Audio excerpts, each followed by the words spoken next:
স্থানীয় সংবাদ পড়ছি সুদীপ বসু। প্রথমে বিশেষ বিশেষ খবর। বানতলা চর্মনগরীতে নিকাশি নালা পরিষ্কার করতে নেমে ৩ শ্রমিকের মৃত্যু হয়েছে। নিকটাত্মীয়কে ১০ লক্ষ টাকা অর্থ সহায়তা দেওয়া হবে বলে জানিয়েছে সরকার। দুর্গাপুরেও ডিপিএল এর ওয়াগন থেকে কয়লা নামাতে গিয়ে বিদ্যুৎ স্পৃষ্ট হয়ে ১ শ্রমিকের মৃত্যু। রাজ্যপাল সিভি আনন্দ বোস বলেছেন, কেন্দ্রীয় বাজেট ভারসাম্যপূর্ণ বিকশিত ভারত গঠনের লক্ষ্যে প্রথম পদক্ষেপ। আরজিকর মেডিকেল কলেজে তরুণী চিকিৎসক ধর্ষণ ও খুনের ঘটনায় হাইকোর্টে পুনরায় বিচারের আবেদন জানাবে নির্যাতিতার পরিবার। আজ বসন্ত পঞ্চমী, শিক্ষা প্রতিষ্ঠানের পাশাপাশি ঘরে ঘরে চলেছে বাগদেবীর আরাধনা। পশ্চিমী ঝঞ্ঝা ও ঘূর্ণাবর্ত কাটিয়ে আগামী ২-৩ দিন তাপমাত্রার পারদ কিছুটা নিম্নমুখী থাকবে বলে আবহাওয়া দপ্তরের পূর্বাভাস। আসছি বিস্তারিত সংবাদে। দক্ষিণ ২৪ পরগনার বানতলা চর্মনগরীতে নিকাশি নালা পরিষ্কার করতে নেমে ৩ শ্রমিকের মর্মান্তিক মৃত্যু হয়েছে।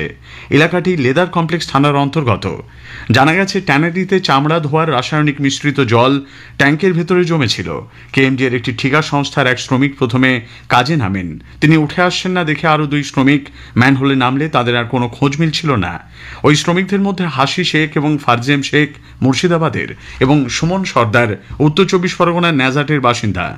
কলকাতা পুলিশ, দমকল বাহিনী এবং বিপর্যয় মোকাবিলা বাহিনীর দল খবর পেয়ে ঘটনাস্থলে যায়। নামানো হয় ডুবুরি। দীর্ঘ ৪ ঘন্টার চেষ্টায় দুপুর ১:৩০ নাগাদ একে একে ৩ জনকে সংজ্ঞাহীন অবস্থায় উদ্ধার করে হাসপাতালে নিয়ে যাওয়া হলে তাদের মৃত বলে ঘোষণা করা হয়। রাসায়নিক মিশ্রিত জল ও গ্যাসের কারণে শ্বাসকষ্টজনিত সমস্যায় সকলের মৃত্যু বলে প্রাথমিকভাবে অনুমান করা হচ্ছে। এ ব্যাপারে ঠিকাদার সংস্থার দিকে অভিযোগের আঙুল উঠেছে। স্থানীয় বাসিন্দারা জানিয়েছেন, দীর্ঘদিন ধরেই ট্যাঙ্কটি অপরিষ্কার অবস্থায় ছিল। বড় নিকাশি নালা মূলত যন্ত্রের সাহায্যে সাফাই করা হলেও এক্ষেত্রে শ্রমিক সুরক্ষায় কেন উপযুক্ত ব্যবস্থা নেওয়া হয়নি সেই প্রশ্ন তুলেছেন রাজ্যের পুরমন্ত্রী তথা কলকাতার মেয়র ফিরহাদ হাকিম। আজ দুর্ঘটনার খবর পেয়ে তিনি ঘটনাস্থলে যান। উপযুক্ত তদন্ত করে দোষীদের সাজা দেওয়া হবে বলেও জানিয়েছেন ফিরহাদ হাকিম। অর্থ সহায়তা বাবদ নিহতদের নিকটাত্মীয়কে ১০ লক্ষ টাকা দেওয়া হবে বলে জানিয়েছেন তিনি। এই ডিসচার্জ ওয়াটার যেটা ফ্যাক্টরিগুলোর থেকে বেরোয় সেটা এসে ম্যানহোলে ঢুকেছিল। কেমিক্যাল রিয়াকশন হয়ে কোনো একটা গ্যাস সেটার ভেতরে ঢুকে গেছে। ঢুকে ১ জন শ্রমিক মারা গেছিল, তাকে ওঠা থেকে আরো ২ জন মারা গেছে।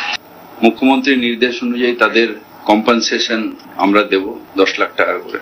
আর দ্বিতীয়ত হচ্ছে, এটা আমি নিশ্চিতভাবে ইনকোয়ারি করব এবং আমাদের থানার বড়বাবু আছেন, উনিও ইনকোয়ারি করবেন যে কজ অফ ডেথটা কি, কেন এটা হঠাৎ করে একটা মানুষের ভেতরে ঢুকলো।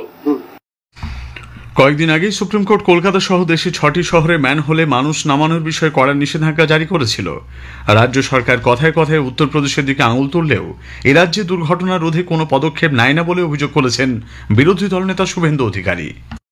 এদের কাজই হচ্ছে গরিবদেরকে মারা। যারা উত্তরপ্রদেশের দিকে আঙুল তুলেন তারা এবারে লেদার কমপ্লেক্সের দিকে আগে তাকান। কিছুদিন আগে গার্ডেন ডিচেও একই জিনিস করে ১১ জন লেবারের উপর ঘর চাপা দিয়েছে।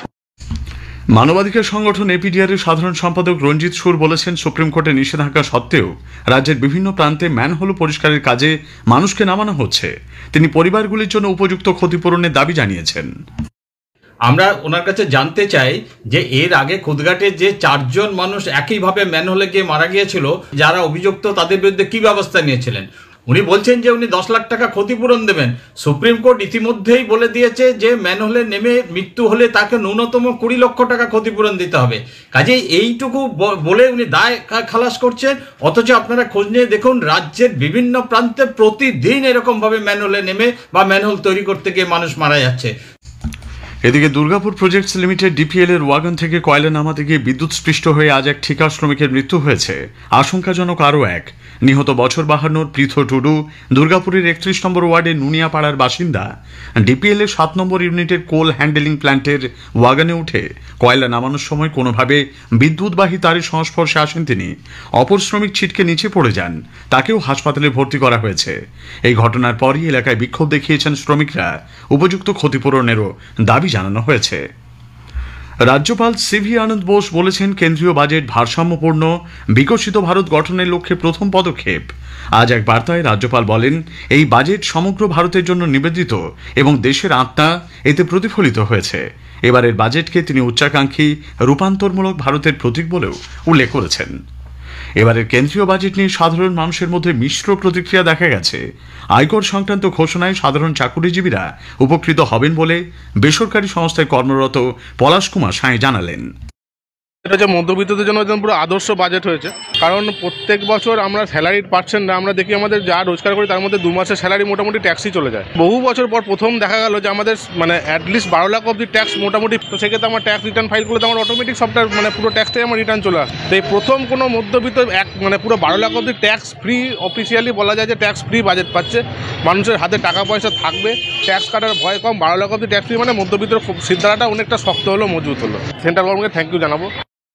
চলতি দুয়ারে সরকার কর্মসূচিতে গতকাল আবেদন গ্রহণের শেষ দিন পর্যন্ত রাজ্য জুড়ে 1,05,00,000-এর বেশি শিবিরে 1,07,00,000 মানুষ এসেছেন বলে মুখ্যমন্ত্রী মমতা ব্যানার্জি জানিয়েছেন। আজ সামাজিক মাধ্যমে এক পোস্টে মুখ্যমন্ত্রী বলেন, এই শিবিরগুলিতে 76 লক্ষ নতুন আবেদন জমা পড়েছে। এর মধ্যে 50% আবেদন খতিয়ে দেখে 28 ফেব্রুয়ারির মধ্যে তার সুবিধা উপভোক্তাদের কাছে পৌঁছে দিতে সংশ্লিষ্ট দপ্তরে পাঠানো হয়েছে বলেও মুখ্যমন্ত্রী উল্লেখ করেছেন। কলকাতার আরজিকর মেডিকেল কলেজে তরুণী চিকিৎসকের ধর্ষণ ও খুনের ঘটনায় হাইকোর্টে পুনরায় বিচারের আবেদন জানাবে নির্যাতিতার পরিবার। আজ মালদায় সাংবাদিকদের কাছে তাঁরা বলেন, ওই ঘটনায় সঞ্জয় রায় একা জড়িত নয়, ঘটনার দিন 4 জন জুনিয়র ডাক্তার সেখানে ছিলেন, তারাও জড়িত কিনা সেই প্রশ্ন তুলেছে পরিবারটি।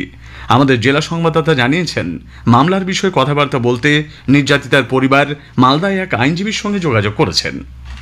নৈহাটিতে তৃণমূল কংগ্রেস কর্মী সন্তোষ যাদবের হত্যার পর বিজেপি পার্টি অফিস ও কর্মীদের বাড়ি ভাঙচুরের অভিযোগ ওঠায় দলের রাজ্য সভাপতি সুকান্ত মজুমদার আজ নৈহাটির গৌরীপুরে যান।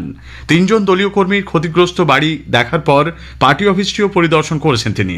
সাংবাদিকদের কাছে সুকান্তবাবু বলেন, ভয়ের পরিবেশ তৈরি করে এলাকা দখলের জন্য তৃণমূল কংগ্রেস ভাঙচুর চালিয়েছে। স্থানীয় সংবাদ শুনছেন আকাশবাণী কলকাতা কেন্দ্র থেকে।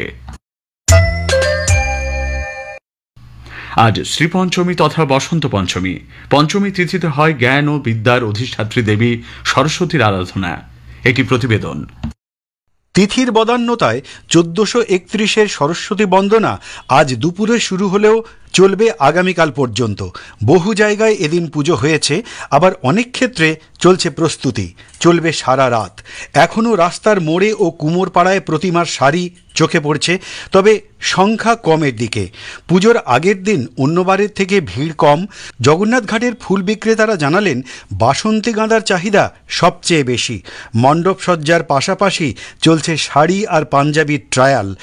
সবচেয়ে বড় কথা, একটা সেরে অন্য পুজোয় যেতে ঠাকুরমশাইয়ের গতি এবার ছিল অনেক কম, সুযোগ পাচ্ছেন বিশ্রামের। অভিজিৎ চক্রবর্তী, আকাশবাণী সংবাদ, কলকাতা। হাইকোর্টের নির্দেশে যোগেশচন্দ্র চৌধুরী কলেজে পুলিশি নিরাপত্তায় সরস্বতী বন্দনা চলেছে। আজ দুপুরে শিক্ষামন্ত্রী ব্রাত্য বসু এবং তৃণমূল সাংসদ মালা রায় সেখানে পৌঁছতেই ক্ষোভে ফেটে পড়েন পড়ুয়ারা। ওঠে উই ওয়ান্ট জাস্টিস স্লোগান। পড়ুয়াদের অভিযোগ, চক্রান্ত করে তাদের ক্যাম্পাসে পুজো করতে দেওয়া হয়নি, প্রতিদিন নানাভাবে হুমকিও দেওয়া হয়েছে। পরে বিক্ষুব্ধ পড়ুয়াদের সঙ্গে শিক্ষামন্ত্রী আলাদা করে কথা বলেছেন। সরস্বতী প্রতিমা বিসর্জনের জন্য পূর্ব রেলের শিয়ালদা ডিভিশন আগামীকাল থেকে আগামী 5ই ফেব্রুয়ারি পর্যন্ত প্রতিদিন বিকেল 4টে থেকে পরদিন ভোর 5টা পর্যন্ত চক্র রেল চলাচল নিয়ন্ত্রণ করার সিদ্ধান্ত নিয়েছে। শতাধিক মতুয়া ধর্মাবলম্বী ভারতে নাগরিকত্ব পেয়েছেন।